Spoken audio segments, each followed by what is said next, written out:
Hey guys, quick note before the video starts. I do have two types of footage in this video combined together. I have some old PvP footage that we haven't used yet, and I have some Thaumanova Reactor Fractal footage. Now, I do want to show the Thaumanova Reactor footage, but I want to show it when I'm actually talking about it because I think it's a lot more helpful for you if you actually see what I'm talking about. So you'll see a mixture of them. Whenever I'm not talking about something very specific, I'll put the random PvP footage up. If I'm talking about something very specific, I'll put the supporting footage up so you guys can actually see what's happening and it's a bit more helpful to you. So just thought I cleared that up before the video starts because I don't want you thinking, why is there random PvP footage here? It's mainly because I don't have enough Thaumanova Reactor footage to cover the audio. So hopefully you enjoyed the video and hopefully you find it helpful because I tried my best to explain as best as I can, since I know this fractal is one that some people may not understand that well.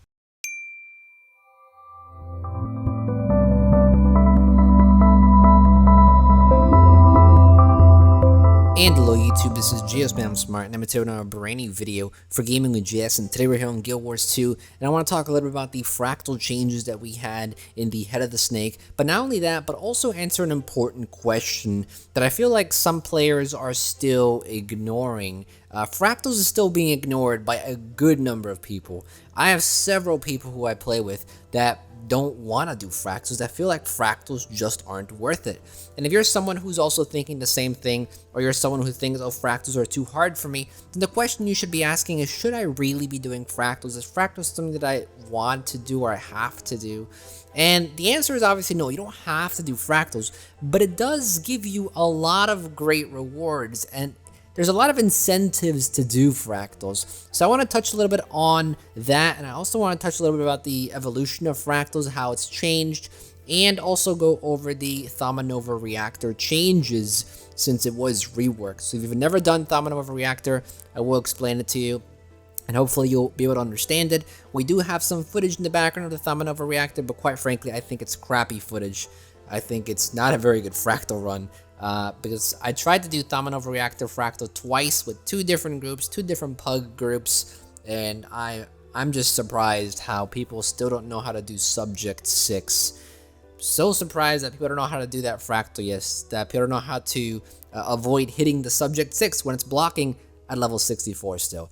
They've gone through 63 levels of Fractals and still no one knows how to do it properly, so apologies that the footage may be kind of crappy, and I'll probably get a bunch of criticism in the comments anyway.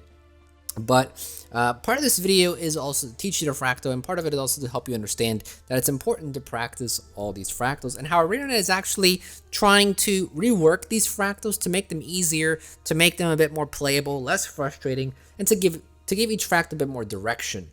Now, the biggest change we had was obviously the Thaumanova Reactor change. There was a rework to it. There were a bunch of other smaller changes, and I guess I'll go over the smaller changes real quick first, because then we can focus on the Thaumanova Reactor, and then we can focus a bit more on some of the general changes that Fractal has had and how it's evolved. Just to go over a few of the Fractal changes, as usual, if you want the full breakdown of everything, you can obviously go to the patch notes yourself. But the Chaos Isles, now the Gladiator no longer clears all conditions when gaining protective shielding. Instead, it now behaves like resistance, which is basically how it should have happened. It shouldn't have cleared all conditions, so that's great to see that got fixed. In the Molten Furnace, the Molten Protectors can now also be inflicted with fear and taunted while it's not shielded. Nightmare had a few bug fixes as well, and they also fixed a bug on the achievement Another Goo Puddle, where basically if you were a Guardian and you had Aegis on, you were able to block the initial drop of the boss and you wouldn't get the achievement. Now it's unblockable, so Guardians can actually have a bit easier of a time to get that achievement, which is kind of a weird situation to be in. Snowblind also had some updates, where the Ice Elemental will now reset if there are no living players nearby. The chill duration of the orbiting projectiles have also been decreased. Swampland had a bug fix where down players, if they were holding a wisp, it would actually completely disappear in the final Bloomhunger phase, and that seemed to have affected a few groups. So that's been fixed. Uncategorized had a final checkpoint added to the end of the jumping puzzle. The Volcanic Fractal, the first cutscene, can now be skipped, which I'm super thankful for. And those are just the main highlights of all the Fractal fixes that I had seen in the patch notes. Now, more general changes, and these are some pretty good changes. The first one's regarding mist potions. Now, prices have been adjusted for mist potions, but the duration of these potions have actually been increased from 30 minutes to 1 hour. This is actually really cool because it allows you to finish pretty much all your fractals within that 1 hour period, so you don't have to use any more mist potions. And it's even better with this next note. The fractal research chests now have the resonating silvers replaced with large mist potions, defensive, mobility, and offensive. You do the initiate research chest, you get defensive, adept research chest, you get mobility, and expert research chest, you get offensive. Now, why is this such a huge change? Well, not only is it because you can now get mist potions every single day, but with in mind that they last an hour now, like I said prior, you can complete all of your fractals within that 1 hour and consistently, continuously get new mist potions every single day that you do fractals, and you can use that mist potion to do tomorrow's fractal, and when you finish the dailies, you get mist potions for the next day. So every single day you can stock up on mist potions and consecutively use them every single day, and you'll never run out of them basically. Unless you're going to do fractals, continuously all day and do more than just the daily fractals, you obviously run out. But for the person who's doing the average daily fractals every day, you can get mist potions every day and basically never run out. Now, if ArenaNet is doing this because they want to in the future maybe scale fractals according to these mist potions, that would make sense. Because currently, these mist potions can actually be pretty powerful, especially in the higher scale fractals. Mist potions have been deemed to be kind of overpowered, so I wouldn't be surprised if future fractals or future rebalancing of those fractals actually changes how these mist potions interact with the fractal. Maybe they're going to scale fractals around mist potions now, seeing that you can pretty much gather these mist potions very easily every single day. So people won't be able to complain saying, oh, why are you scaling around mist potions? They're not very easy to get. You have to pay for them. Well, in reality, you can get them very easily now just by completing the research chests. The daily achievement rotation has also been changed. The fractal daily achievements have been switched from a 14-day rotation to a 15-day rotation, and this is so that people can't just guess which fractal is coming every 2 weeks. They basically tried to randomize it a bit more, and I guess that's what they wanted to do, so they did it. For Ascended Trinket salvaging, Ascended Trinkets will now yield stabilizing matrices instead of the +1 infusions when salvaged. So that's also a good change because some people didn't want the +1 infusions, they wanted stabilizing matrices. On the other hand, some people are saying this might affect the +1 infusion market. However, I don't think that's too big of a deal because +1 infusions, they're fairly easy to get, so I don't see how that's going to affect the market. And for the Nightmare Fractal, they added a Watch Night Tonic to the Nightmare Rewards tab on Bling 9009 for a discount, and it's also been improved to function like the Codon Tonic. In the last video we did, I talked about this a little bit, that the Codon Tonic basically allowed you to play as a Codon in combat and out of combat, and they've basically made the same change to the Watch Night Tonic here, so you can technically play as a Watch Night race as well as a Codon race if you have this tonic on. And you can go to different areas, combat, out of combat, you can basically play as that race. They've also added some antitoxin injector skins, some minis, and pristine toxic spore samples are now awarded for completing the Nightmare Fractal Challenge mode, and you also have a rare chance of a jackpot. Now what this jackpot is, I have really no clue, but it'd be interesting to see if anyone hits that jackpot, what it actually is. Which also, once again, gives more of an incentive to do these challenge modes of these fractals, which I'm hoping they continuously implement. Hopefully they add a challenge mode to each fractal, and that would be really cool. There were also some changes to instability. For the toxic trails, they added a low duration poison to toxic trails. They reduced the region of social awkwardness to have a lower radius for the region, because before it was a bit inaccurate, so now it matches the effect better. They reduced the radius from 60 to 44. That allows you to now stand a little closer to people, and you can heal them more, and you can also give buffs a lot easier. This is probably one of the most important instabilities in fractals, because it basically deals with agony resistance, and for people who don't have a lot of agony resistance, they're kind of able to run past some of the events that happen in fractals, because if you think about it, agony resistance really only happens for certain bosses, for certain attacks, and for certain events in fractals. And social awkwardness is this instability that really tests to see if you have agony resistance. And I think this is an important agony resistance instability. It really makes sure that you have the gear that you need, because the gear progression is required. So social awkwardness was kind of frustrating before because you'd have to stay really far away. And if you were a class that gave buffs or gave heals, then you need to stay away from the region. They fixed this now that it more accurately reflects the actual region. So that's a good fix. And instead of damaging your allies, you will damage yourself for a maximum of 3 hits per second if you're standing near 3 or more allies. So once again, this really makes sure that you have the agony resistance gear that is required. Afflicted had the number of confusion stacks reduced. Last Laugh increased the time before the attack hits from 1 second to 1.75 seconds. And Flux Bomb will now apply damage or conditions to the target player on the first tick. And those are all the major fractal changes. Now, these instabilities have become so important in fractals because as you climb up the fractal ladder, you can actually have a chance to get 2, 3 of these instabilities in some of your fractals, makes them a bit more challenging. And as we know, as you climb up the fractal ladder, you also get better rewards. You get better rewards the higher fractal you go to.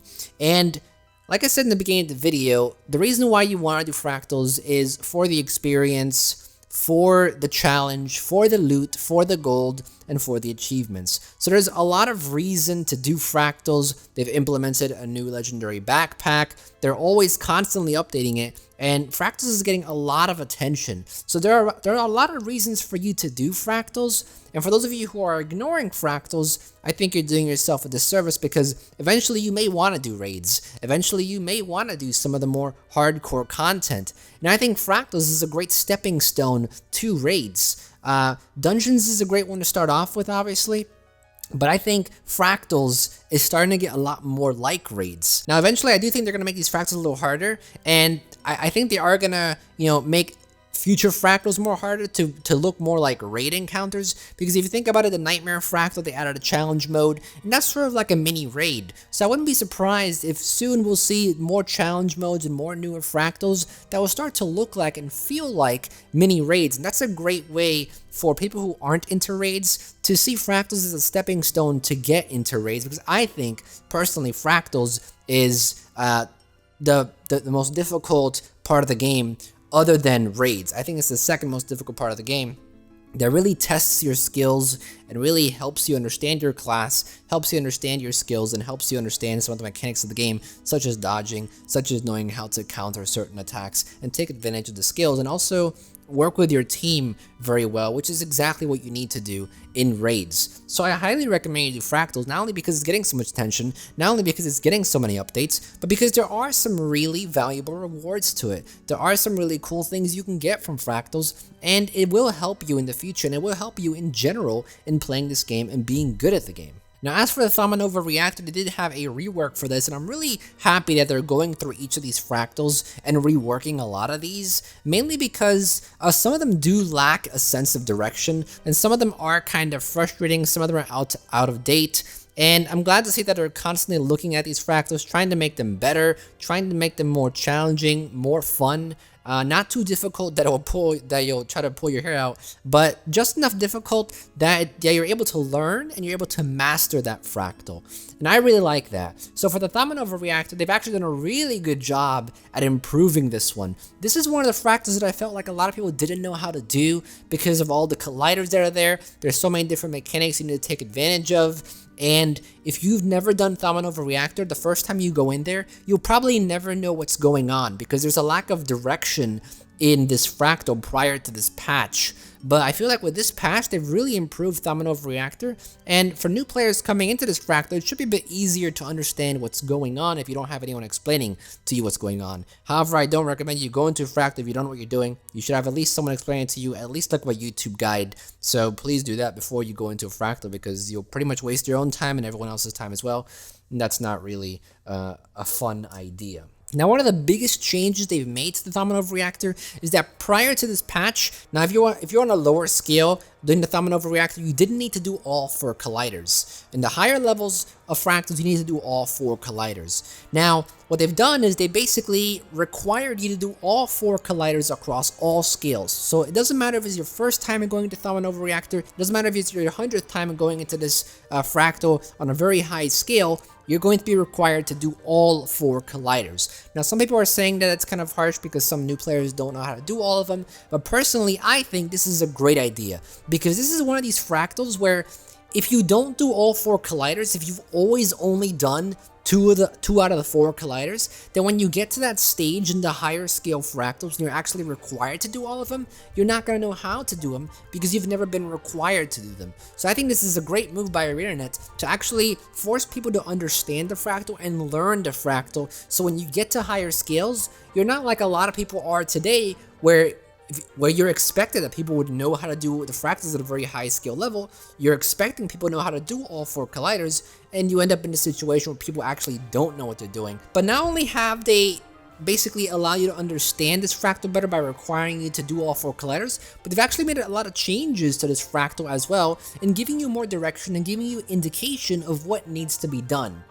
First of all, they added jump pads, and this is really cool because now you don't have to run around the entire fractal anymore trying to get different collider rooms.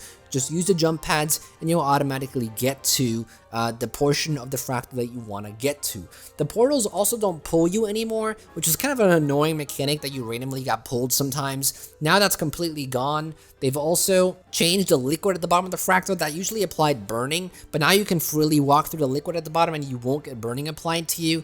I do feel like this fractal does require you to do a bit more fighting than previously. Previously you could skip a lot of the content, but now you basically have to do a lot of fighting still, or at least that's what I saw when I walked in. It felt like you had to do a lot more fighting. It felt like the fractal took a bit more longer, but in general I think this is a good thing because, like I said, as people will learn how to do this fractal quicker and easier, things will go by quicker as well. So those are some of the general changes in the fractals, but they've also changed a few things to each specific collider. Now we'll start off with the Subject 6 slab. What they've basically done here is that Subject 6 isn't so hard anymore to kill, mainly because prior to this patch, there were basically blue oozes. The way Subject 6 works is this big giant green blob, and the main objective of this specific collider is to kill Subject 6 and kill the blue oozes that run towards the green blob. Now the blue oozes heal the green blob for a certain amount. Prior to this patch, the blue oozes healed a lot. So if you ended up missing a few blue oozes, it'd basically be a complete reset and people would rage at you because you didn't kill the blue oozes fast enough. Well, now they basically changed this so that blue oozes don't really heal that much anymore, but these big gold yellow oozes heal for a ton. So there's more of a focus now on what you should be killing. What you should be focusing on are these yellowish gold oozes that are veterans, and if you kill those, you'll basically save yourself a lot of stress because the blue oozes only heal for a little bit. You obviously still want to focus on the blue oozes, but you want to focus on the gold oozes more. You really only need to focus on the gold oozes, and if you focus on them, you can pretty much complete this collider very easily. Now, I do want to stress that the mechanic of the block is still intact. Now, I feel like a lot of people don't understand this still because they've always avoided this specific collider, but the way this collider works, the way this green ooze works, is that yes, you have to kill the oozes so it doesn't heal, but at the same time you have to watch what the green ooze is doing. If you see it's in this umbrella shape, form, where it's basically in a block position, like it looks like a disc, don't hit it. Because if you hit it, you're going to give it stacks. And if it gets a certain amount of stacks, I think it's 20 stacks, then it'll start exploding and it will do a ton of damage to you. You'll know when this happens because you'll hear some big pop sounds in the audio. And that's basically indicating that you hit it too many times and it's reached its maximum amount of stacks. And now it's basically going to wreck you. So just be aware when you do this collider, watch what the green ooze is doing. If it's blocking, don't attack it. If it has a break bar, make sure you do the break bar. Use your CC on the break bar so that it doesn't it has this weird animation where it starts twirling around and it starts shooting out a bunch of attacks all over the place. You want to hit the brake bar and break that brake bar very quickly, so that thing stops, that attack stops. It also has a bouncing attack where it jumps up and bounces on the floor. Once again, use your brake bar mechanics, break the brake bar, and then continue focusing on killing gold oozes and doing damage to Subject 6. It seems like a very simple thing to do. You know, don't attack when it's blocking, attack when it's blocking, and kill gold oozes. But you'd be surprised at how many people don't really understand this and find it so difficult to follow directions. Now, the dormitory reactor is still somewhat the same. You still have to, you know, break every door. And when you break every door, you have to kill the enemies inside. And then you have to rescue one of the NPCs in one of the doors. And at the very end, you have to press the button. That's still how everything works. The only thing they've really changed is they changed some of the enemies there, so the dormitory reactor is pretty much the easiest one, I think, in my opinion, and it's pretty much the easiest one to understand. All you do is kill stuff, kill the doors, and press the button at the very end. The Repulsor lab is one that a lot of people didn't really like. It was a bit frustrating. It's that one where you have a bunch of lightning things being shot at you. And I'll be honest with you, I'm really bad at this one. But they've made changes in the past, and they made changes in this update as well to make it a bit more easier for people to understand what they're doing. We obviously still have the shields. So the shields are there to basically block some of the lightning things being shot at you. But what they've also done is they've added icons on the map to show you where the buttons are that need to be pressed. For this section of the Fractal, you're basically required to press 2 buttons. Once those 2 buttons are pressed, you have to press 2 other buttons that will actually activate, and then the lightning things that are shooting at you, those dispensers will actually stop, and all the lightning stuff will go away and you won't be hit by them anymore. So I think this is the most frustrating one and the hardest one, because it looks like a maze and some people may not know what they're doing. But just look at the map. It may take some practice to find your way around the map. Look at the map. There's 2 buttons you need to activate, and once those 2 activate, 2 other people need to go and activate those 2 other buttons as well at the very end, and that'll basically clear that portion. The reason why I think this is much better now than it was before is because now they have icons, and before, players who were new didn't really know where the buttons were. So even if you're new now, you're able to see where these buttons are and you're able to go to them. You still need to, you know, dodge. You still need to time your running between these lightning things that are shooting at you, and you still need to use your shield to block some of these. But at least now people have more of a sense of a direction of where these things are, where the objectives are, and people aren't completely lost. The consoles are now also numbered in the map. Like I said, it's also important to note that when you finish all these colliders, they do give you cooling rods. Now it's important to get these cooling rods because you'll need them for the last collider, which is the heat room. And be aware, all these colliders you have to do now. You can't just only do 2 of them anymore. So you have to do the heat room. The heat room is another one that a lot of people didn't really understand. And once again, very similarly, it now has icons on the map as well, which is also very helpful. Basically, in the cooling room or the heat room, it has several different names. The fire room. What's happening is, if you go into the room, into the heat room, there's going to be a lot of damage being applied to you, a lot of heat damage applied to you. But if you happen to get these cooling rods from each of the colliders that you finish, you're able to use these cooling rods to place them into the cooling rod receptacles, and these receptacles have an icon on the map now. So prior to this patch, once again, people saw these cooling rods, but they didn't know what to do with them. They didn't know where they go, and usually they would just either run into the room with them, and they would just drop them in the lava. They would just drop them in the, not the lava, in the room, and they would be lost, and people wouldn't know how to actually get them anymore. Well, now apparently a golem will actually bring the rod back to the start if it's dropped, so that's really helpful. And like I said, the icons are on the map, so the people who have the cooling rods, they're able to bring them to the receptacles, and they're able to put them there so that the heat also decreases in the room. Now, they have increased the heat in the room, so it's a bit more difficult for someone to solo it. It's still possible, but they've increased the heat in the room, so you're actually kind of forced to use the cooling rods. Prior to this, people wouldn't use the cooling rods, or they'll only use 1 cooling rod. So it's a bit harder now to not use any cooling rods or only use 1 cooling rod. It's a lot more rewarding and it encourages teamwork a bit more to actually use all the cooling rods and put them in the receptacles so that the heat level decreases. The cooling rod also now has a heat shield, so that will help you as well to get rid of some of the heat damage. Like I said, the main goal here is just to use the cooling rod to put them into locations that are marked in the map, and then basically run really quickly, use all of your leaps, use all of your speed boosts, use all of your heals, use all your tricks to get to the other side of the room. And if you've used the cooling rods, the heat should now be lower, so you shouldn't be taking as much damage as you would have if you didn't use any cooling rods or only use one cooling rod. So it's more rewarding to people who actually put the cooling rods in the correct positions. It's a lot harder for people who don't do that and try to do it the easy way and not really work as a team. And the last piece of change they made to the Thaumanova Reactor is the final boss. Now, when you were killing the anomaly, usually a bunch of platforms will disappear. And when these platforms disappear, you basically fall to your death. And if everyone fell to your death, you basically have to restart the entire thing. Now, what they've added is a hex shield. Now, everyone has a hex shield, which is basically an action key. If you hit the action key, which is above your skills, if you use the hex shield, you'll basically avoid the platforms for disappearing for 3 seconds. So the more people use their hex shield on one platform, the longer the uptime will be for that. But the smart thing to do is basically to coordinate with your team to every time the platforms start disappearing, whenever you use a hex shield, and if you time it correctly, you should have a safe spot to stand on every single time the platforms start disappearing. So that part of the fractal has become easier now that you're able to use a hex shield and basically have a safe zone for you to stand on. It's only 3 seconds though, so you have to coordinate with your team like I said.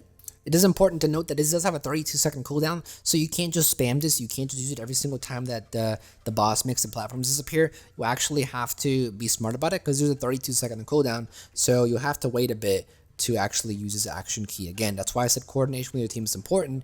Don't have everyone use the hex shield at once. Have it spread out so that by the time the last person is done using the hex shield, your turn to use the hex shield is back up and the cooldown will be done already. So that's pretty much all the changes they made for this fractal, the Thaumanova Reactor. That's pretty much all the changes they made to all the fractals. Like I said, if you want more details on specific changes to the fractals, see the patch notes yourself on the forums, and you'll probably get all the information that you need if you want to take a look at more specific bug fixes, or you want to look at more specific changes that they made. But I pretty much went over all the general important ones, so you should be good to go. Hopefully you found this video informative, hopefully you found it helpful, and if you've never done Thaumanova Reactor before, if you've never done fractals before, hopefully this has encouraged you to do that fractal. Hopefully it's encouraged you to do fractals more because they are very rewarding. If you have any questions or comments, leave your questions and comments down in the comment box down below. I did spend about an hour this morning going through all of your comments, all the comments for the past month or two that I haven't replied to. Be aware that I may not have replied to every comment. I may not have replied to every reply that I got because, like I said in the prior video, YouTube's notification system got screwed up, and now I'm getting notifications for like other videos that I'm subscribed to, and now I'm not getting notifications just for comments anymore. So it's a lot harder to manage commenting back to you guys. So what I'd suggest you do, if you want to have a comment that I read and I reply to, if I still haven't answered your comment, you know, just post it in the most recent video. Keep on posting it. I'll eventually get to it, and I'll probably see it eventually. I just can't reply to all these comments because I have no idea which ones I've replied to or not. Our next video that we have up is going to be a summary of the AMA that we had on Reddit of the developer comments. That's going to be the next video I'm going to try to get up. I'm going to try to record it after I record this one. And we still have a video on the leather farm. We still have a video on the Lake Doric map coming up. And we still have a video on the story recap of what's happening in Living World Season 3 Episode 4. So all those videos are coming very soon. Stay tuned to the channel. If you haven't subscribed to the channel yet, go ahead and subscribe to the channel. Plenty of other Guild Wars 2 content on the channel. Plenty of other Guild Wars 2 content to come as well on the channel. So if you want to stay up to date, go ahead and subscribe, and be sure to press that post notification bell at the bottom of the video. Like the video if you enjoyed it, and if you want to donate $1 to my Patreon page, you can do so as well. Click the card on the top right hand corner of the screen, it'll bring you to the page. And if you want to check out the vlogging channel, the tutorials channel, the advice channel, or the music channel, links are in the description as well as on the end screen. And that's pretty much it, guys. Thank you for watching as always, and this is GSmaniamsmart, and I'll be back sooner than you think. Don't go anywhere.